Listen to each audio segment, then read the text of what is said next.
Hey, what is going on, guys? This video is something I've been wanting to do for quite a while now, and I was waiting on a few parts to get finished installed on the truck. Got some ongoing review things with the Roush intake. Good things, super happy with it, but that's not this video today. This video today is pretty much just talking about how the truck is set up for 2021. And if you found my video, you're probably interested in a Ford Ranger build, or you just got one, you're kind of wanting to maybe do some off-roading, overlanding, whatever you might want to call it. You're just wanting to get out there with the truck and you want to see different setups. I would say mine is probably on the more modified end of things. So mine's kind of an extreme case, meaning you don't have to get everything I have to go on a fire road. Like the Rangers are really capable out of the box. The Tremors are really capable with the the slightly upgraded leaf pack, the Fox suspension. They're really great trucks out of the box. So what I've done to my truck isn't 100% necessary to do what we do, but neither is anything that we've done on any of our cars. When it comes to superchargers and blowers and all kinds of things that we've done, they're not really necessary to do what we do, but we do it because we enjoy it. So with that being said, let's go ahead and start talking about the truck. So this is my 2019 Ford Ranger XLT 4x4 with a rear locker, and if you've been subscribed to this channel, you probably already know a lot of this stuff, but I'm going to make this video kind of towards someone that is brand new, doesn't know anything about my truck, has never seen any of my content. So yeah, we're going to go start to finish, front end to the back, covering every little nook and cranny on the truck, from the tow hooks to the winches to everything. So let's go ahead and begin. Started at its life out looking like this, and then the biggest change to the truck is the APG Pro Runner conversion. So let's go ahead and start with that. So the APG Pro Runner conversion takes your standard width Ranger, Ford Ranger, and then adds 5 inches per side with the fenders and the rear bed sides, and it also adds the proper control arms, the CVs, everything for it to work properly without causing any sort of issue whatsoever. As far as a lot of times when you start throwing parts together, they don't really work well together. They don't, you run into certain issues when you start piecing together lift kits, and you've got to work through some of the gremlins as far as measurements and stuff. But APG builds this truck full turnkey, converts your stock Ranger into a wide F-150 Raptor width truck. So with that being said, this is an APG front bumper, and it's aluminum. It's lighter weight than the stock bumper, and inside these fog holes are Baja Designs Squadron Sports. I have Squadron Sports at the bottom and then Squadron Pros up top, and they've worked really well. I have no complaints. Super expensive, but I haven't had any issues. Looking at the front end some more, we've got, these are just some Amazon D-rings. I just got some white ones. They're originally black. Currently running a Raptor grill from Stage 3 Motorsports, and instead of the Raptor, and I've been rocking this Raptor grill for a little while now, and I think I was kind of worried that a lot of people were going to give me shit for it, because you guys have seen those F-150s coming down the road with those dude grills or those Ford Raptor grills, and you're just kind of like, oh man, that looks so stupid. It looks like a basic F-150 with a Raptor grill. However, with the Ranger looking like this, I've actually gotten more comments and misnaming of the truck. I've been to car shows where people I've heard somebody say, oh man, look at that Raptor, or someone has asked me is that an SVT Raptor? People think that SVT is still around. A lot of people, some people have asked me, is that a Ranger Raptor? I've gotten a lot more positive feedback out of it. I don't think I remember any type of negative feedback outside of the Raptor grills being common among the Ranger owners. I haven't really received any negative feedback to my truck because I'm rocking this. However, we will be swapping this grill out for an AFN grill. This is what the grill is going to look like. It's a little bit more cleaner. It's not a Raptor grill. That's what we're going to be swapping to. Now, if you're wondering what this hood deflector is, get a lot of questions about that. That is the AVS low profile hood deflector. And it's been fine. I have no complaints about it. The installation is pretty straightforward. And I had been back and forth for a long time on if I was going to keep the little eyebrow up top, but it's been really helpful preventing rock chips on the hood. And yeah, so it's definitely sticking around. Warn, we have the Factor 55 link up front with the Warn M8000S behind that bumper.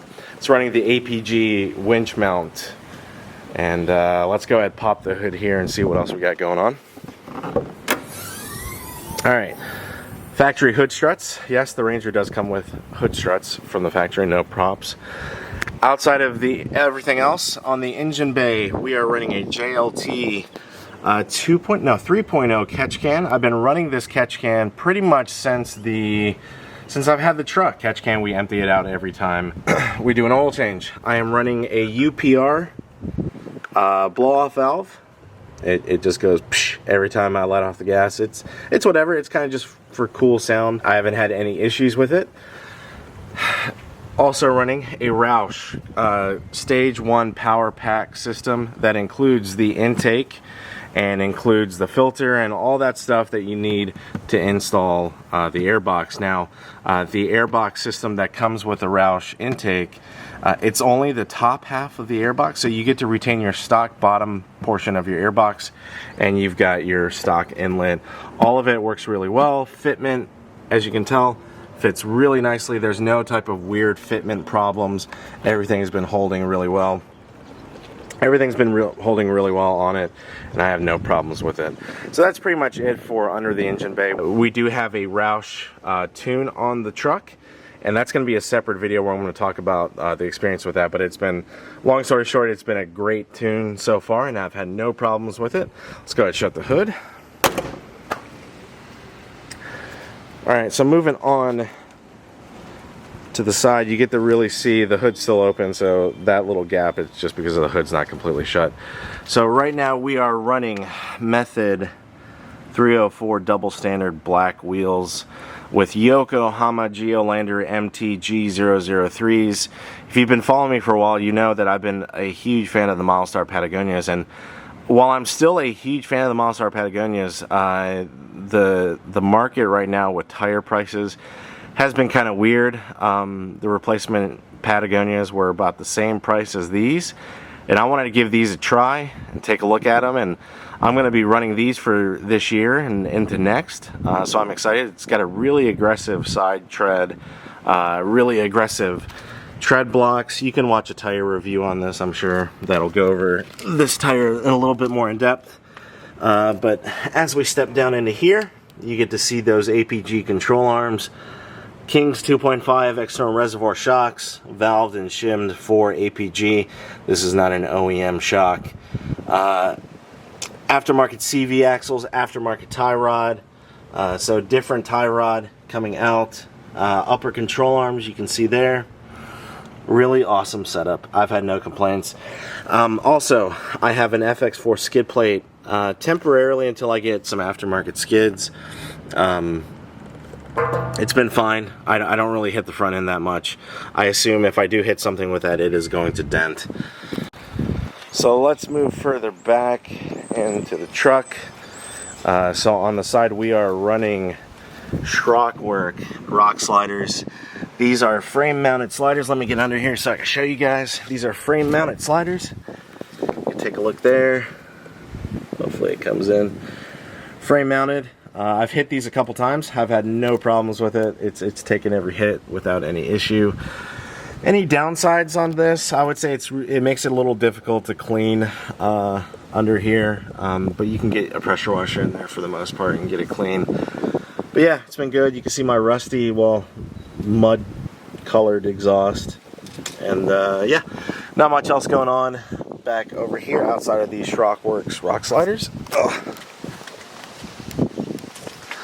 Go up to the roof rack. We are running a Prinsu roof rack without the light bar cutout. I wish I did get the light bar cutout because we're wanting to get something there up top.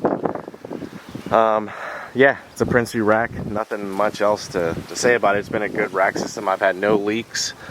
It's been solid. Rome, 83-liter cases. They've been up there for quite a bit. I've had no complaints. Rome is a great company. I've fully switched over to Rome. They've been awesome to work with. So yeah, let's continue around the truck before we go on the inside. We are still obviously running the Extrusion Overland rack system at a custom 14-inch height. I'm running these Amazon light pods that have been working just fine. No issues with those. They're basically like a KC Flex Pod knockoff. They're super bright.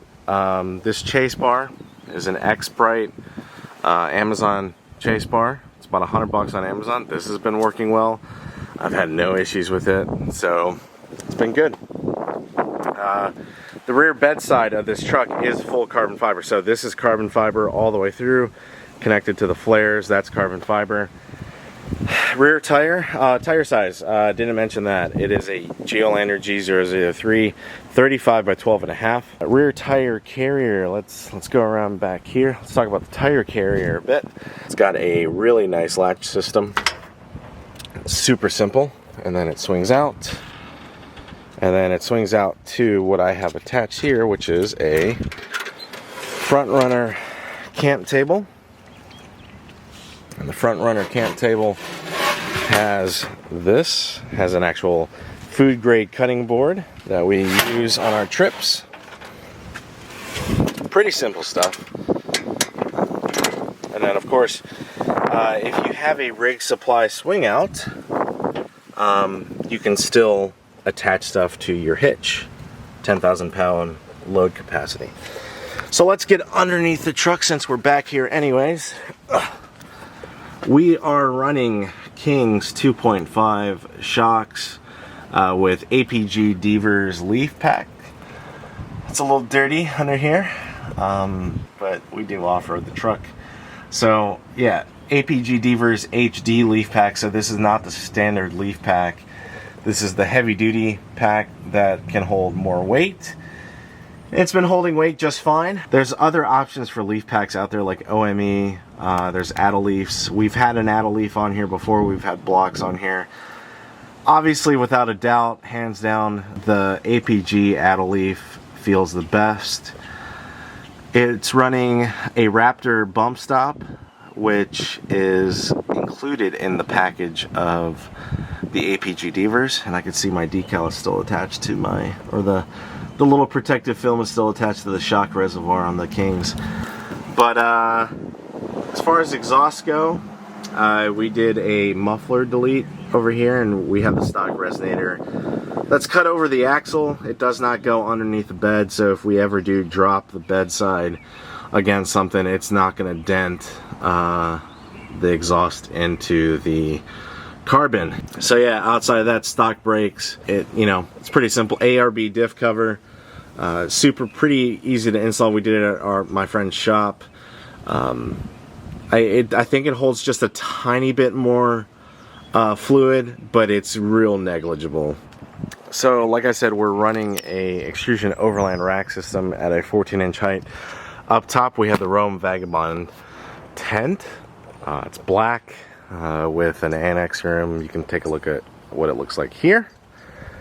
And we're running some Extrusion Overland rack mount plates. These are really awesome to mount quick fists to, and any other thing that you can think of, you can mount to that. Rome Adventure Co. 6.5 foot awning. It's very similar to the CVT awning we had.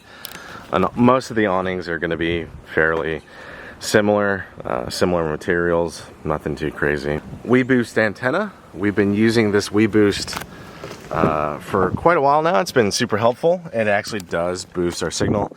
I have it mounted in the back here. The control box and the internal antenna wire routes underneath the seat and to the front of the cab. Not much going on back here. WeatherTech rear seat mats. I have an iBuddy seat cover in the back. It's been back here for a while just because I haul a bunch of crap. We throw crap back here. I didn't want the stock cloth seats to be torn up. It's a little bit of a mess in the back still from a previous event that we went to, but outside of that, it's pretty normal stuff back here, truck things. On the front, as you can tell, the dash color is completely different. The dash is an OD green, painted professionally by SSR Collision in Cumming, Georgia, to match the Rome cases on top of the roof. And we did the door panel here. This door panel piece he did as well.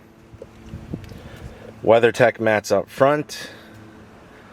And let's go ahead and talk about this center display cluster over here. I will go ahead and flip the truck on. Mostly sunny today. So right now we have a Garmin unit here. I'm gonna put the model number on the display. I don't remember the model number offhand, but it's a super high resolution display. It's really helpful just because I've noticed on a lot of our trips that we go on, sometimes we will lose signal or we won't have GPS on our phones to the point to where our GPS gets really wonky on our phones. So I felt it was a really good thing to have a backup solution. I know Garmin makes an Overland unit, but we have Gaia GPS, and I use a lot of stuff within Gaia. I didn't really feel like I needed the Overland unit. Some of the cool features that this Garmin unit can do, and I'm not sponsored by Garmin or anything, I just went to Best Buy to pick this up. It's got some quick things to look at. It also connects to your phone, which is nice. There is a phone app. It automatically connects to your phone to get data from it, to get live traffic data. It has things like, let's see, you can get weather. You can also do,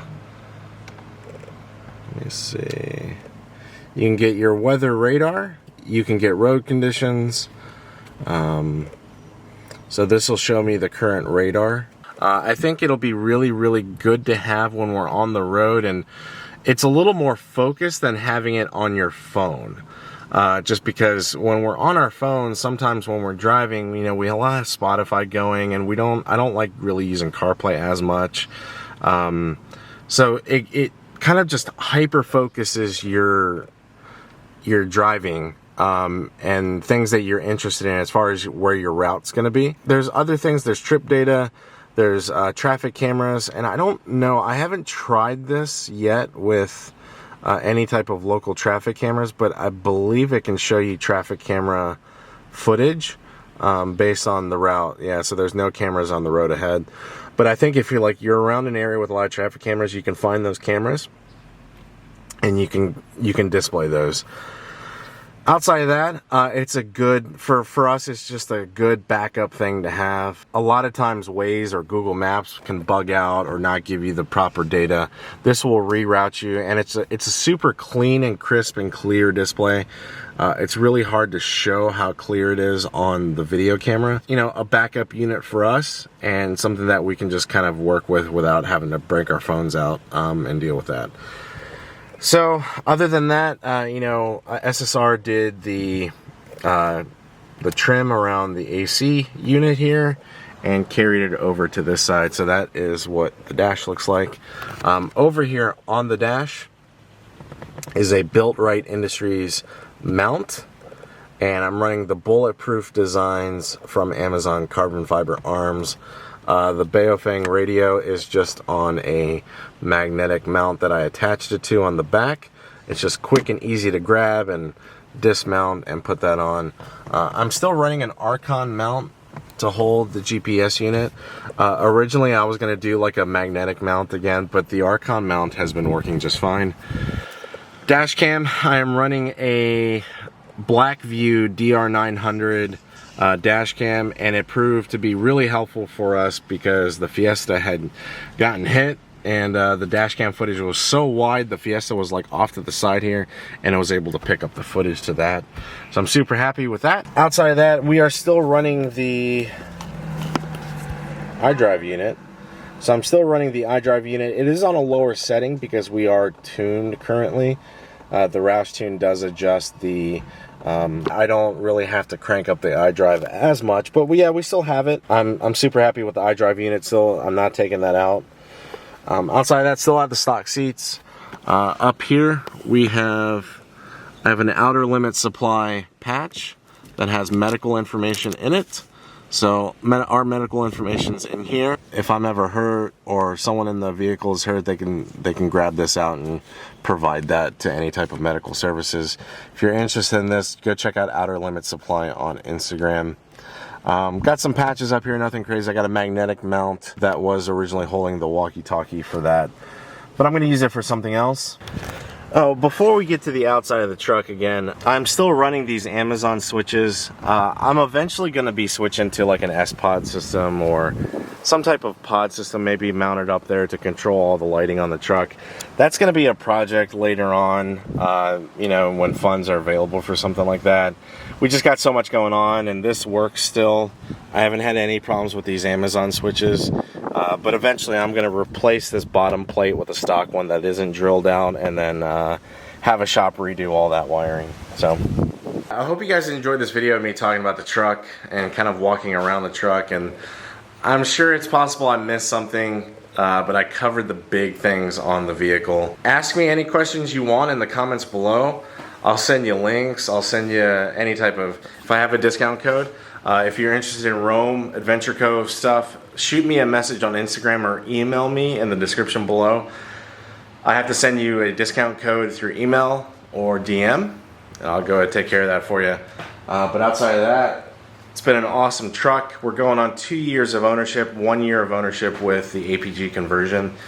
And outside of the blend door actuator on the AC going bad, it's been a solid truck. We have absolutely loved the truck and have no complaints. It's so comfortable. We have a RAV4 rental, and I really like the RAV4, how they look and everything. It can't beat the comfort of the inside of that Ranger, and the Ranger's the mid-grade version. It's an XLT. So super thrilled with it. If you're considering a Ranger, they're really fantastic trucks for the price. I know the price is kind of fluctuating a lot right now, but we got ours for $30K. Obviously the conversion is much more, but out of the box they're really capable trucks. And yeah, like I said, if you have any questions or comments, leave them below and I'll try to answer them as quickly as I can. Have a fantastic day. Bye.